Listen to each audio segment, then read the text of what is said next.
St. Louis Mayor Tishaura Jones defended her decision today to sweep a homeless tent camp out of view of her office window. Many of the people evicted from the lawn at City Hall are setting up camp right next door. Our political editor, Mark Maxwell, is live there now with new details on the mayor's moves. Mark. And some of the most powerful and well-connected Democrats in the nation arrive in St. Louis tonight and tomorrow ahead of the Democratic National Committee meetings. Their arrival has some of Mayor Jones' loudest critics asking if her decision to evict this homeless encampment was really about saving lives or more about saving face. Metal barricades surround the lawn outside Mayor Tishaura Jones' office window. City Hall is not a place for a permanent encampment. She met reporters Wednesday morning to explain the timing of her orders to evict dozens of homeless people camping in tents on the city-owned property. And it's not a good look for the city of St. Louis. Several of the tents that showed up in recent days came from Larry Rice, the former director of a homeless shelter, before the city shut that down over complaints of large crowds leaving human waste downtown and unsafe building conditions inside. At a Wednesday afternoon press conference, Rice said the mayor replaced one eyesore with another. Here the castle is totally barricaded, and if that's what she wants the vice president to see when she comes to town, wow. What it does is it says keep the poor and homeless away from me. City Hall's open for business as usual for the rich and powerful, and I don't feel that's the way to run a city. Signs posted on the barricades claimed the mayor swept the poor out of sight so Vice President Kamala Harris wouldn't see them when she visits St. Louis on Friday. Those tents have been there for weeks, even months. Why move them now? We moved them because it was unsafe and unhealthy, full stop. In a Tuesday statement, the mayor claimed her eviction order saved lives. That's a bunch of bunk. Whose lives are they saving? City workers directed several people to temporary shelter. Inside City Hall, new proposals would lift the bans on tent encampments throughout the city. The mayor claims she proposed a tent site 2 years ago but faced opposition. And not one alderman has raised their hands to say, put it in my ward. The dispute puts the mayor at odds with a progressive ally, Board of Aldermen President Megan Green. I am perfectly happy having a shelter in my own backyard. Homeless advocates bristling at eviction orders coming from the second floor warned they could soon be returned to the sender. But I think she's going to have a tough time in the next election because she's undermined her base, a lot of people that supported her. Several people who were living in tents on the City Hall lawn have now moved into temporary shelter. Many more have just moved one lot down, at least one tent set up there now just outside the metal barricades. A sobering reminder that steel fences are no substitute for four walls and a roof. Shalom, Israel.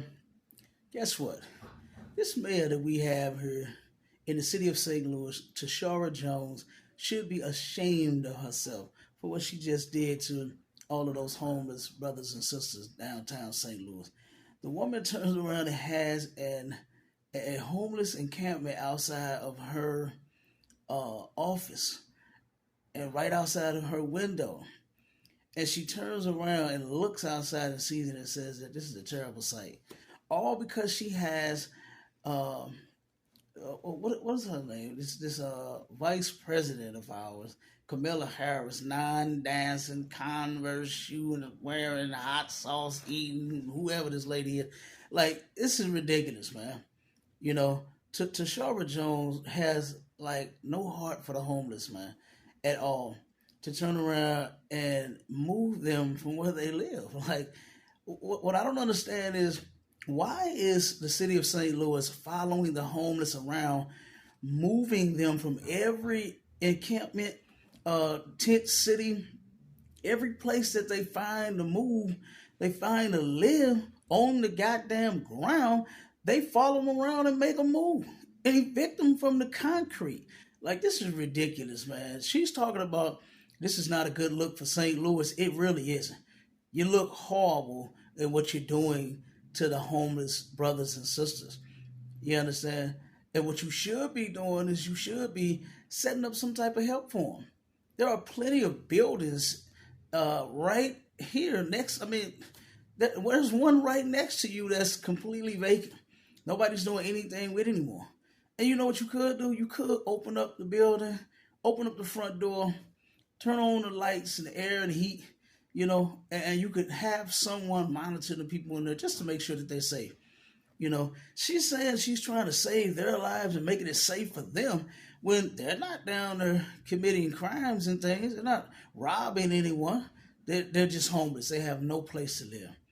And she says it is unsafe. It is unsafe.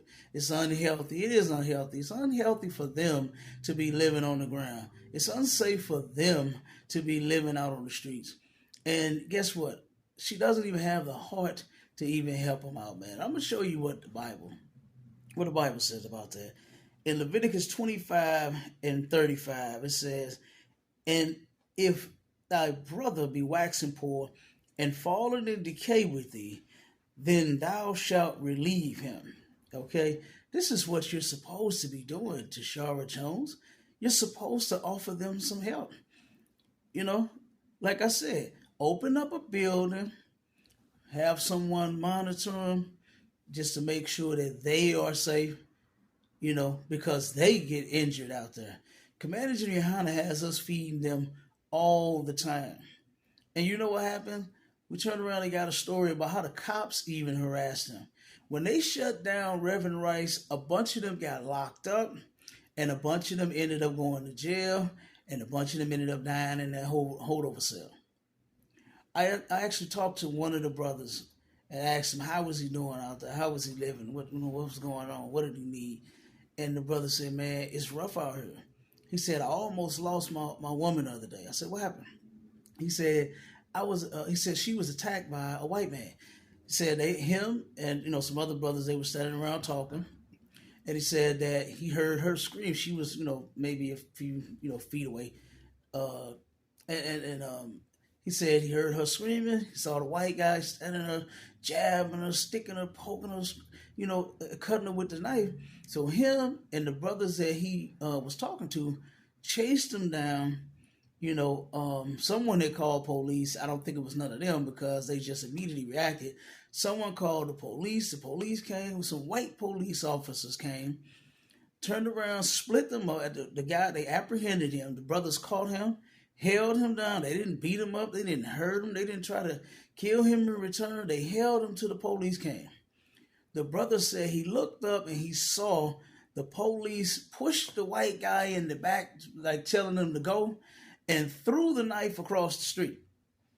And he said he run over there to the cops and said, hey, what are you doing, man? This guy almost killed my wife. And the cop told him, he said, I can't wait until somebody kill all you motherfuckers. That's what the cop told his brother. This is what they are faced with as they live in the streets. You talking about what's unsafe. You trying to make something safe. No, you're not. Tishaura Jones, Mayor Tishaura Jones, no, you are not. Because if you were, you would help get them off of the streets.